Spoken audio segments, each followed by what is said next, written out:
ದರ್ಶನ್ ಅವ್ರ ವಿಚಾರವಾಗಿ ಪ್ರತಿಕ್ರಿಯೆ ನೀಡ್ತಾ ಬಂದ್ವಿ. ಸಾಕಷ್ಟು ಬೆಳವಣಿಗೆಗಳಾಗ್ತವೆ.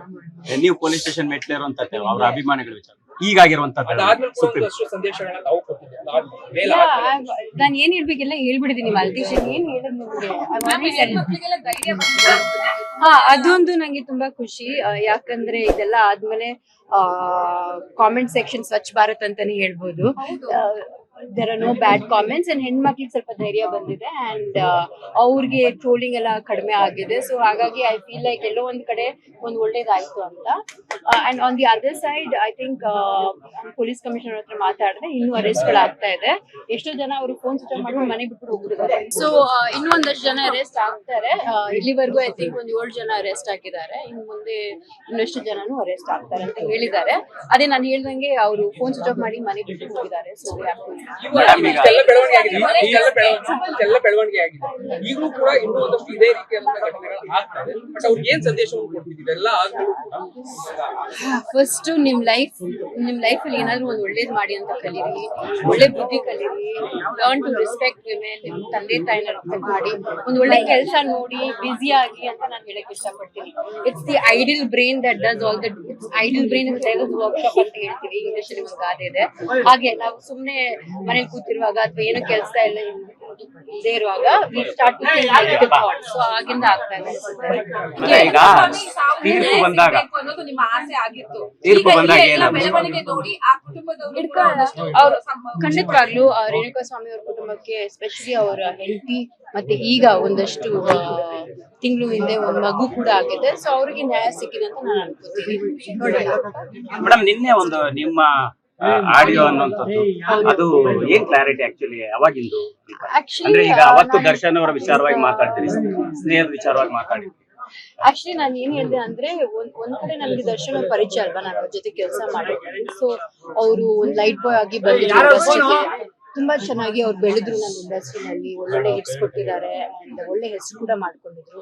ಸೊ ಆ ಒಂದು ಅವರು ಗ್ರೋತ್ ನೋಡಿ ನನ್ಗೆ ಹೆಮ್ಮೆ ಆಗ್ತಾ ಇತ್ತು. ಯಾಕಂದ್ರೆ ಏನು ಇಲ್ದೇ ಅವ್ರು ಬಂದು ಇಂಡಸ್ಟ್ರಿನಲ್ಲಿ ಒಂದು ಒಳ್ಳೆ ಹೆಸರು ಮಾಡಿ ಮಟ್ಟಿಗೆ ಬೆಳೆದಿದ್ದಾರೆ ಅಂದ್ರೆ ಒಂದು ಖುಷಿ ಆಗುತ್ತೆ.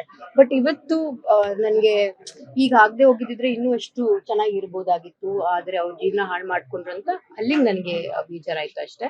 ಬಟ್ ಒಂದ್ ಸಮಾಜದಲ್ಲಿ ಇದೀವಿ ನಾವು. ಕಾನೂನ್ ಅಂದ್ರೆ ನಾವ್ ರೆಸ್ಪೆಕ್ಟ್ ಕೊಡ್ಬೇಕು ಅಂಡ್ ಕಾನೂನ್ ಪ್ರಕಾರ ನಡ್ಕೊಂಡ್ರೇನೆ ನಾವ್ ಸಮಾಜದಲ್ಲಿ ಒಂದು ಒಳ್ಳೆ ದಾರಿನ ನಮ್ಮೆಲ್ಲರೂ ಹೋಗ್ಬೋದು. ಸೊ ಹಾಗಾಗಿ I am very happy with the judgement and I thank you supreme court for giving this judgement. ಮತ್ತೆ ಇಂಡಸ್ಟ್ರಿ ಒಂದು ದೊಡ್ಡ ಲಾಸ್ ಫಿಲ್ಮ್ಗಳು ಚರ್ಚೆಗಳು ಇವಾಗ ಸೂ ಫ್ರಮ್ ಸೋ ಆಯ್ತಲ್ಲ. ಇವಾಗ you don't Su from So ಅಂತ ಏನ್ ಕಲ್ತಿದೀವಿ ನಾವು. ದೊಡ್ಡ ಹೀರೋ ದೊಡ್ಡ ಬಜೆಟ್ ಏನ್ ಬೇಕಾಗಲ್ಲ. ಕಥೆ ಚೆನ್ನಾಗಿದ್ರೆ ಫ್ಯಾಮಿಲಿ ಆಡಿಯನ್ಸ್ ಬಂದು ನೋಡಿದ್ರೆ ಸಿನಿಮಾ ಹಿಟ್ ಆಗುತ್ತೆ. ದಟ್ಸ್ ವಾಟ್ ಐ ಇದನ್ನ ತುಂಬಾ ಸಾರಿ ಹೇಳ್ತೀವಲ್ಲ ಮೇಡಮ್, ಸ್ಟಾರ್ ಗಳ ಸಿನಿಮಾಗಳು ಬಂದ್ರೆ ಮಾತ್ರ ಜನ ಥಿಯೇಟರ್ ಬರುವಂತದ್ದು. ಅದನ್ನ ನೀವು ಹೇಗೆ ಬಿಲೀವ್ ಮಾಡ್ತೀರಾ ಅಲ್ವಾ? ಬಿಕಾಸ್ ಸೂ ಫ್ರಮ್ ಸೋ ನೋಡಿ ಅದ್ರಲ್ಲಿ ಎಲ್ಲಾ ಹೊಸಬ್ರು.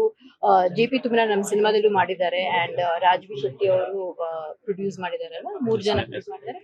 ಸೊ ಅದರಿಂದ ನಾವ್ ಎಷ್ಟೋ ಕಲಿಬಹುದು. ಯಾಕಂದ್ರೆ ಬಿಗ್ ಬಜೆಟ್ ಬೇಕಾಗಿಲ್ಲ, ದೊಡ್ಡ ಹೀರೋಸ್ ಬೇಕಾಗಿಲ್ಲ. ಕಥೆ ಚೆನ್ನಾಗಿದ್ರೆ ಜನ ಹೋಗಿ ಸಿನಿಮಾ ನೋಡ್ತಾರೆ. ಮೇಡಮ್ ಇನ್ನೊಂದು ಈಗ ಈ ಡೆವಿಲ್ ಸಿನಿಮಾ ಕೂಡ ಈಗ ಬಿಗ್ ಬಜೆಟ್ ಸಿನಿಮಾ, ಪ್ರೊಡ್ಯೂಸರ್ ದುಡ್ಡು ಹಾಕಿರ್ತಾರೆ. ಒಬ್ಬ ನಟ ಈಗ ಜೈಲ್ಗೆ ಹೋಗಿರುತ್ತೆ, ಸಿನಿಮಾಗೆ ಇಂಪ್ಯಾಕ್ಟ್ ಆಗುತ್ತೆ, ಸಿನಿಮಾಗೆ ಪ್ರೊಡ್ಯೂಸರ್ ನಷ್ಟ ಆಗುತ್ತೆ ಅನ್ನೋ ಒಂದು ಆಂಗಲ್ ಕೂಡ ಇದ್ರ ಬಗ್ಗೆ ಅದು ಸರ್ಕಮ್ಸ್ಟಾನ್ಷಿಯಲ್ ಅಲ್ವಪ್ಪ. ಅದ್ರ ಬಗ್ಗೆ ನಾವ್ ಏನ್ ಹೇಳಕ್ಕಾಗುತ್ತೆ. ಅದಾಗಿರೋದಾಗಿದೆ and supreme court judgment ಕೊಡ್ಲೇಬೇಕು.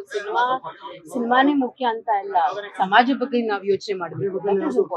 Madam ಒಂದು ಸೋಷಿಯಲ್ ಮೀಡಿಯಾದ ಅತಿರೇಕದ ಬಗ್ಗೆ ನೀವು ಕಂಪ್ಲೇಂಟ್ ಕೊಟ್ಟಿದೆ. ಇವತ್ತು ದರ್ಶನ್ ಅವರ ಸೋಷಿಯಲ್ ಮೀಡಿಯಾ ಅಂದ್ರೆ ಅಭಿಮಾನಿಗಳಿಗೆ ಸೋಷಿಯಲ್ ಮೀಡಿಯಾ ಅನ್ನೋದು ಎಷ್ಟು ಇಂಪಾರ್ಟೆಂಟ್ ಆಗುತ್ತೆ ಅನ್ನೋದು ಕನೆಕ್ಟ್ ಆಗಕ್ಕೆ ವಿಜಯಲಕ್ಷ್ಮಿ ಅವರು ಅವರ ಸೋಷಿಯಲ್ ಮೀಡಿಯಾನ ಹ್ಯಾಂಡಲ್ ಮಾಡ್ತೀನಿ, ನಿಮ್ ಥ್ರೂ ಕನೆಕ್ಟ್ ಆಗ್ತೀನಿ ಅಂತ ಅಭಿಮಾನಿಗಳು ಹೇಳ್ತಾ ಇದ್ದಾರೆ. ಇದನ್ನ ನೀವು ಹೆಂಗ್ ತಗೊಳ್ತೀರಿ ಅಂತ? ದರ್ಶನ್ ಅವರ ಸೋಷಿಯಲ್ ಮೀಡಿಯಾನ ವಿಜಯಲಕ್ಷ್ಮಿ ಅವರು ಕನೆಕ್ಟ್ ಆಗಿ ಅವ್ರು ಹ್ಯಾಂಡಲ್ ಮಾಡ್ತಾ ಅಭಿಮಾನಿಗಳಿಗೆ ನಾನು ಕನೆಕ್ಟ್ ಆಗ್ತೀನಿ ಅನ್ನೋಂತ ಒಂದು ಬೇರೆ ತರದ ಬೆಳವಣಿಗೆ. ಅರ್ಥ ಆಗ್ಲಿಲ್ಲ ನನಗೆ. ಮ್ಯಾಮ್ ವಿಜಯಲಕ್ಷ್ಮಿ ಅವರು ಇನ್ ಮುಂದೆ ದರ್ಶನ್ ಅವರ ಸೋಷಿಯಲ್ ಮೀಡಿಯಾನ ಹ್ಯಾಂಡಲ್ ಮಾಡ್ತಾರೆ. ಅಭಿಮಾನಿಗಳಿಗೆ ಸಂದೇಶ ಕೊಡ್ತಾರೆ. ಅದ್ರ ಬಗ್ಗೆ ನಿಮ್ಗೆ ಏನ್ ಅನ್ಸುತ್ತೆ? That's good. ಅವರು ಒಂದ್ ಹೆಣ್ಣಲ್ವಾ, ಸೊ ಅವ್ರಿಗೆ ಅರ್ಥ ಆಗತ್ತೆ ಈ ತರದಿಂದ ಏನೇನ್ ಆಗುತ್ತೆ ಅಂತ.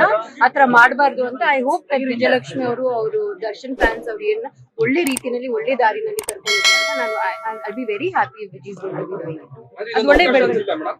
ಅಭಿಮಾನಿಗಳಿಗೆ ಒಂದು ಮಹಿಳೆಯರಿಗೆ ಆಗ್ತಾ ಇರುವಂತಹ ಸಮಸ್ಯೆಗಳನ್ನ ಅವ್ರು ಬಗೆಹರಿಸಿದ್ರೆ ಒಳ್ಳೇದಲ್ವಾ? ಐ ಥಿಂಕ್ ವಿಜಯಲಕ್ಷ್ಮಿ ಅದನ್ನ ನೋಡ್ಕೊಂಡ್ರೆ I think it's a good thing. I hope she does. Okay thank you. Latest ಹಾಗೂ ಇಂಟ್ರೆಸ್ಟಿಂಗ್ ಸುದ್ದಿಗಳಿಗಾಗಿ ಬಾಸ್ ಟಿವಿ ಕನ್ನಡ ಚಾನೆಲ್ನ ಸಬ್ಸ್ಕ್ರೈಬ್ ಮಾಡಿ. ಹಾಗೆಯೇ ಬೆಲ್ ಐಕಾನ್ ಪ್ರೆಸ್ ಮಾಡಿ. ಇದರ ಜೊತೆಗೆ ಫೇಸ್ಬುಕ್, ಇನ್ಸ್ಟಾಗ್ರಾಮ್, ಎಕ್ಸ್ ನಲ್ಲೂ ಮಿಸ್ ಮಾಡದೆ ಫಾಲೋ ಮಾಡಿ.